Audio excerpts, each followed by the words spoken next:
Quando eu tô voltando, que eu passo pelo corredor, tem a janela, aí eu olho, parecia uma estrela cadente. Aí eu paro e faço um pedido, né? Naquela época eu vivia caçando estrela cadente, parei. Só que a estrela não caiu, ela foi vindo na minha direção. Quando ela foi chegando perto, pairou em cima da laje do vizinho. Minha casa era mais alta, então a nave ficou frente a frente comigo, assim, de distância, sei lá, de uns 3, 4 metros. Caramba. E uma nave pequena, assim, do tamanho de um Fusca, mais ou menos. E 3 Grays pequenininhos lá dentro. Nossa, era um Grace. Nossa, eu fiquei alucinada. Eu falei, gente, que coisa mais incrível. Eu fiquei muito feliz. Você não ficou com medo? Não, eu achei que ia ficar com medo. Eu falei assim, cara, como assim eu não tô com medo? Eu falei, cara, isso é muito incrível. Eu preciso falar para as pessoas, né, o que eu tô vendo. Isso daí dessa empolgação, eu acessei na regressão. Porque quando eu vi os seres, eu tive aquela surpresa, né? Então eu não tive. E aí eu tive só o ímpeto de vou registrar, né? Vou tirar uma foto. E aí eu apago, acordo no dia seguinte, sem lembrar como eu tinha voltado para a cama. Cara, isso deu um nó na minha cabeça. Aí eu novamente comecei a achar que eu tinha aqueles problemas na cabeça, que eu achava na infância. E aí eu falava, não, mas foi um sonho. Eu falava, cara, mas eu tomei água. Não foi um sonho, eu tomei água, eu tinha certeza. Eu falava, não foi. Cara, um mês, mais ou menos, eu tentando entender. Aí minha cabeça já estava começando a doer, porque eu pensava 24 horas por dia. E eu queria entender. Aí, como eu não cheguei a um denominador comum, eu falei, cara, eu vou deixar isso para lá, porque senão eu vou ficar doida. Eu vou fingir que isso nunca aconteceu, nem vou contar para ninguém, porque senão vão achar que eu tô doida. Sim. Aí joguei para debaixo do tapete. Naquela época eu vivia em uma bolha que eu não sabia o que era ufologia. Não sabia. Você não sabia? Não. O máximo que eu conhecia era que eu tinha tido acesso era do ET de Varginha, que tinha acontecido uns 5 anos antes, mais ou menos. E aí eu não sabia que as pessoas pesquisavam, não sabe, para mim, eu falei assim, cara, isso não faz sentido. E eu não conseguia explicar também por que eu não lembrava como eu tinha voltado para a cama. Para mim, o problema era, não é algo assim que aconteceu, porque eu não consigo lembrar como eu voltei para a cama. Pois bem, passou-se uns anos e aí foi quando eu comecei a ter acesso com o advento do YouTube. Aí eu comecei um certo dia a ver um vídeo do professor Laércio Fonseca. E aí eu comecei a assistir um vídeo dele que não era sobre ufologia, era sobre outro tema, mas aí que ele começa a falar de ET. Eu falei assim, nossa, ele fala de ET assim numa propriedade. Nossa, ele acredita em vida extraterrestre? Como assim? Tem pessoas que acreditam, né? Aí você vê aquela virada de chave para mim. Eu falei, peraí, eu preciso resgatar aquilo que aconteceu comigo. Então, existem pessoas que pesquisam. Aí foi onde eu descobri a ufologia. Quando eu descubro a ufologia, nossa, aí eu devoro todos os casos ufológicos, eu vou atrás para tentar entender o que tinha acontecido comigo. É onde eu descubro o caso, por exemplo, do José Tadeu Alves, que também, não sei se vocês lembram, que é aquele que foi abduzido e quando voltou, ele voltou com poderes de movimentar os cristais, passou no Fantástico. Não Lembra conheço. desse caso? Enfim, e aí, através do caso dele, foi uma coisa muito interessante, porque antes dele ser abduzido, ele estava assistindo TV e lá na casa de uma namorada, todos adormeceram, menos ele. E aí ele recebeu um comando mental que era para ele ir lá para fora. Só que ele não sabia que comando era aquele, porque ele não estava com vontade de ir lá para fora, mas estava com comando, vai lá para fora, vai lá para fora. Eu falei assim... Tipo um pensamento. Pensamento intrusivo. Igual ela teve com a água. De tomar Igual água. da água, exato. Aí eu falei assim, cara, isso explica o porquê da água. Aí foi indo atrás. Aí foi onde eu descobri o lapso temporal, que é um sintoma de abduzido, porque eles apagam sua memória. E aí a pessoa não lembra como ela voltou para o ponto X. Então, aquilo explicava por que eu não lembrava como eu tinha voltado para a cama, ou seja, eu não estava doida. Eu tinha sido abduzida e eles tinham apagado parte da minha memória. Igual no MIB. Sim. O que significa ser abduzida? Ser levado para dentro de uma nave para experimentos genéticos. Então você entende. Fui, sim. E desde... Mas você conseguiu recuperar essa memória? Sim. Só que naquele momento em específico, eu fiquei muito... Porque você tá lá, quando você faz a regressão, ele te coloca lá de volta. E no momento que eu me vi lá dentro, em cima de uma maca gelada, e sentindo que tinha algo transpassando toda a minha coluna, e eu não conseguia me mexer, eu entrei em desespero. E aí eu pedi pro hipnólogo me tirar de lá, porque você literalmente volta pra cena. É Nossa. incrível, é incrível. Ou seja, o tempo não existe. Sim. É como se Cara. o hipnólogo te coloca numa quinta dimensão. Numa quinta dimensão você vive, você não acessa. Eu lembrei, não, você está lá de novo. Sim. Você está lá de novo, isso que é louco. A hipnose verdadeira, quando a pessoa te coloca de fato no estado hipnótico, você volta para aquele momento no espaço-tempo. E foi algo tão assim real que eu via detalhes quando eu fui na cozinha pegar água. Ele foi perguntando: o que você está vendo? Eu falava assim: ó, tô vendo a cortina aqui, tem umas galinhas. Ah, tô vendo que tem um rachado aqui no vidro da janela. Olha, eu tô vendo aqui a pia da minha casa antiga, tem um filtro aqui. Via tudo, tudo. E aí depois eu pergunto para minha mãe, falei: mãe, você lembra como que de uma cortina assim, assim, assada? Ela: nossa, é mesmo, né? Como que você sabe disso? Como que você lembrou disso? Eu falei: por causa da regressão. E você não lembra que tinha um quebradinho, assim, um trinco na janela, né? Num cantinho assim? Aí ela puxa na memória: nossa, é mesmo. Nossa. A regressão faz isso com você. Porque é o que você falou. Não é que você acessa a memória, você é colocado de volta lá. Entendeu? É uma coisa, assim, extraordinária. E o que você tirou dessa experiência? Antes né? disso. Mas, então, se você é colocado de volta, mas foi um momento do passado. Ah, tá. E teve outra coisa interessante que eu acabei pulando, é que quando eles me colocam lá de volta na cena, do momento que eles apagaram minha memória, o que eles fazem? Eles desmaterializam toda a parede. Igual você falou no começo. Então, eles desmaterializam. Então, assim, com uma mente cartesiana, como que você explica isso? Você não explica.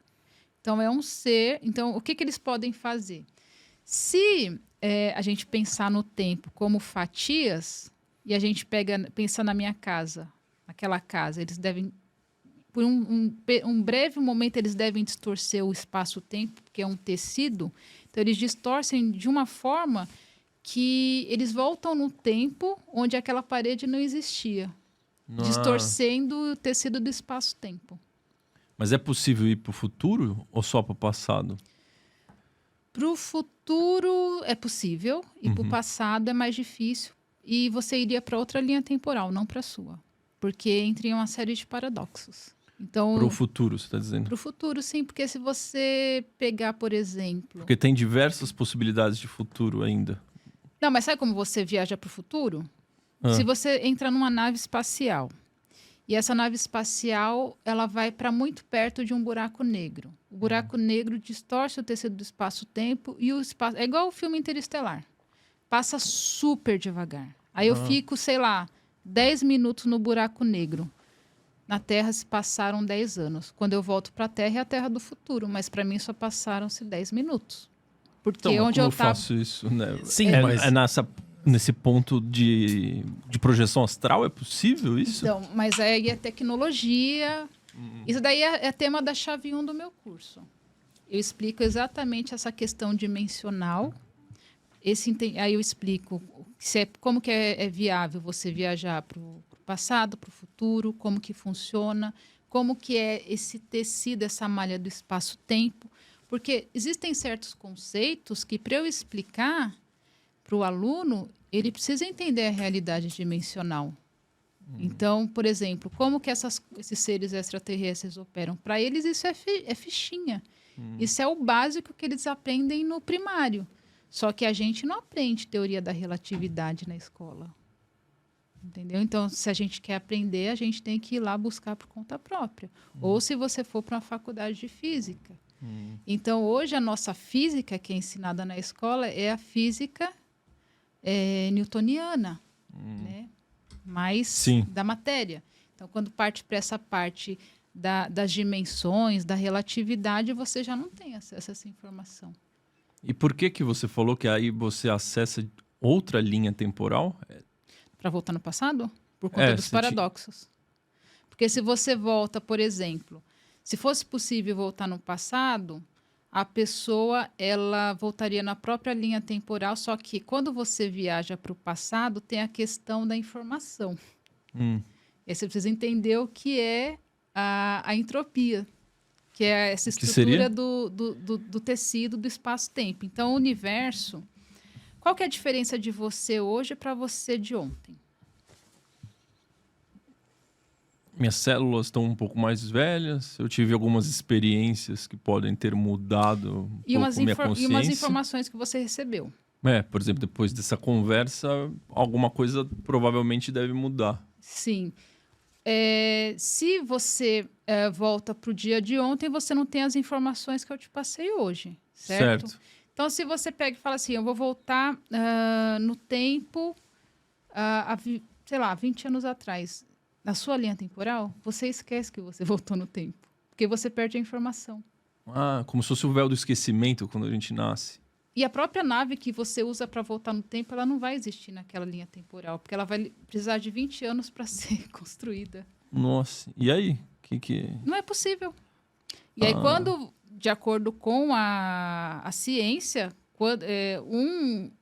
uma raça capaz de ter energia suficiente, que aí ela teria que dominar a energia escura, então, dominando a energia escura, ela teria energia suficiente para ir contra a seta do tempo e voltar no tempo, né?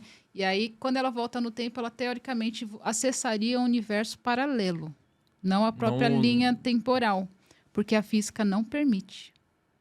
Entre outros paradigmas. Mas existem raças alienígenas que dominaram isso? Sim, de acordo com o professor Jefferson Souza, que é um brasileiro que teve acesso à Área 51, que poucas pessoas conhecem. Inclusive, tem um documentário no meu canal do YouTube, que eu conto a história dele juntamente com o professor Paulo César.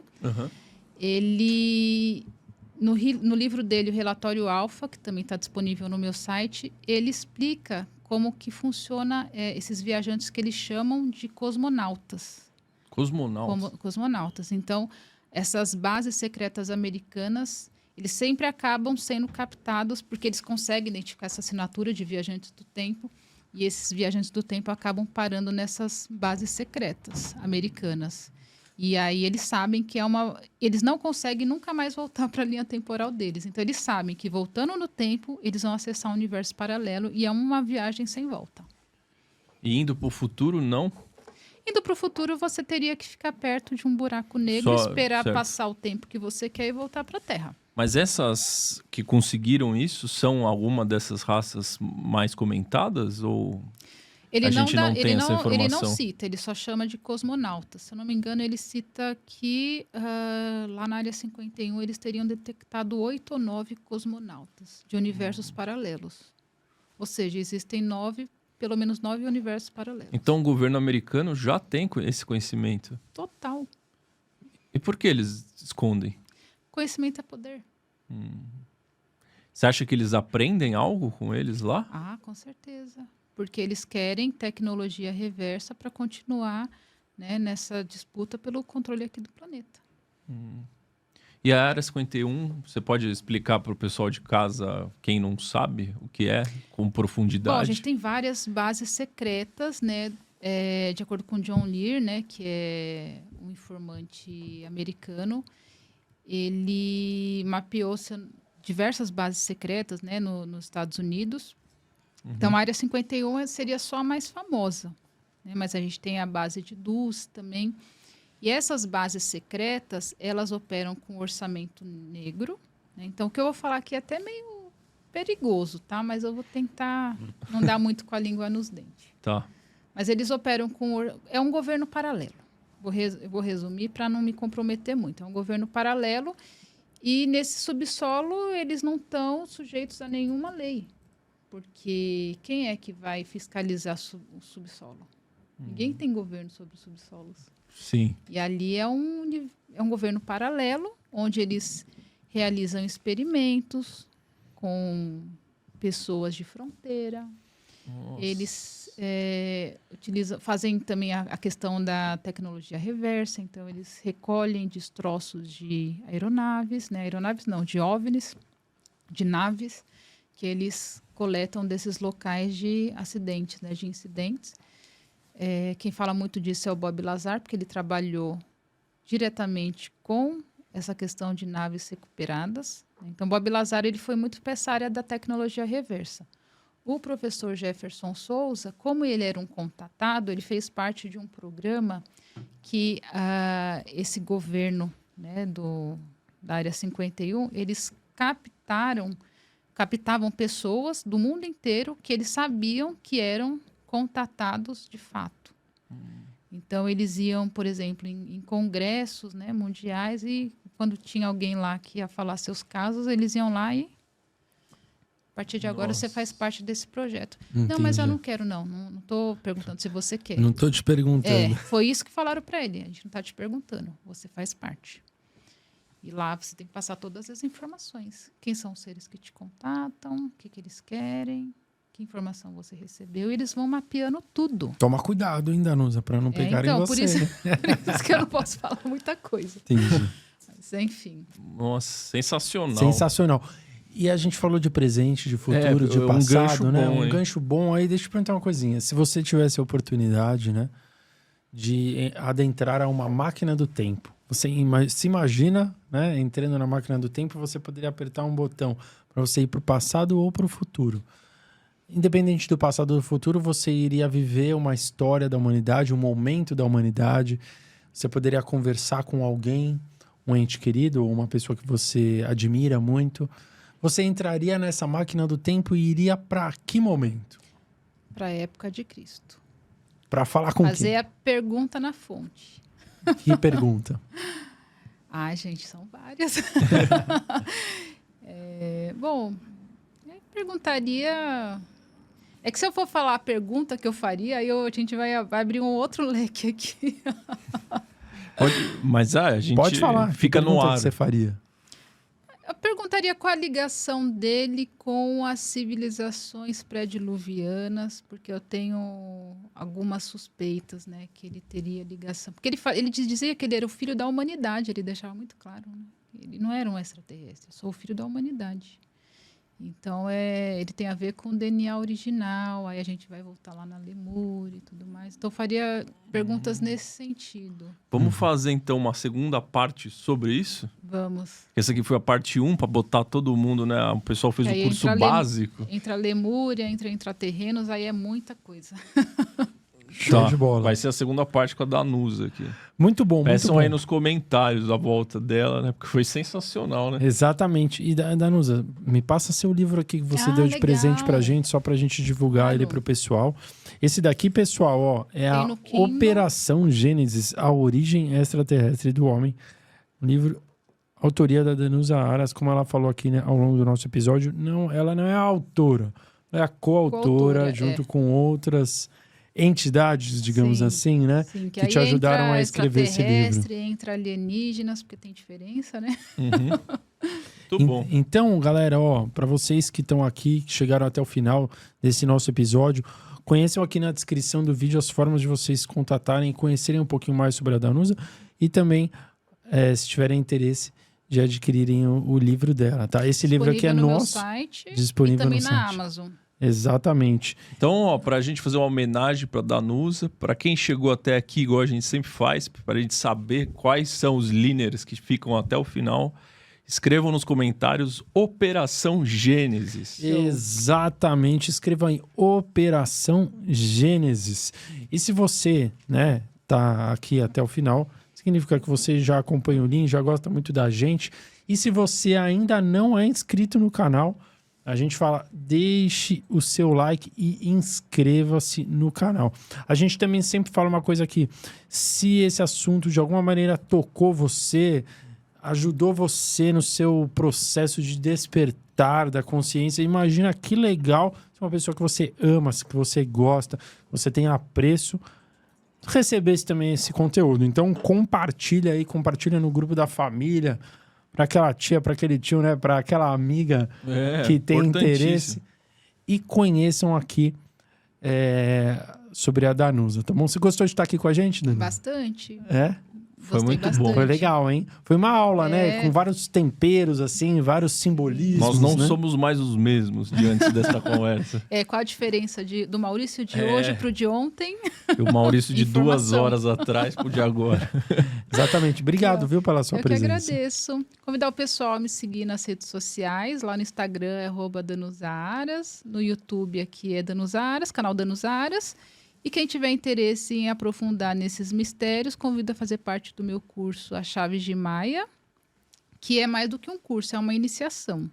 Entrou para o curso A Chaves de Maia, você passa a fazer parte de uma egrégora cósmica, né? Enfim, entra nesse processo de iniciação nos moldes das antigas escolas de mistérios do Egito.